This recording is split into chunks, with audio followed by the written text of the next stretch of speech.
Alright, I got all this fabric. I think it's fabric unless it's a curtain or a sheet. No, it's fabric. I got this fabric, and if it had a blue tag on it, either way, I think I only paid that. It was marked $3 and some change, and then if it had a blue tag, it was 70% off. So I got, it looks like at least 2 yards of this fabric, this silky material.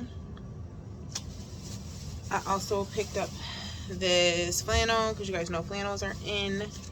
This is, it has like a little retro tag too, made in Korea, size large. Pocket detail, and $3.98 for that.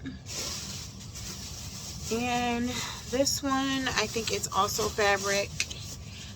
This says $2.98 for all this fabric.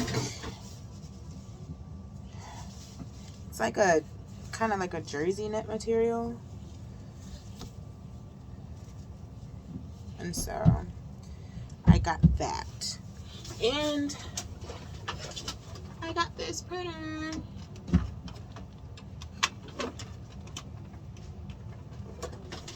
And it turns on and works, so we're just gonna see if it prints. And yeah, so I'll be back.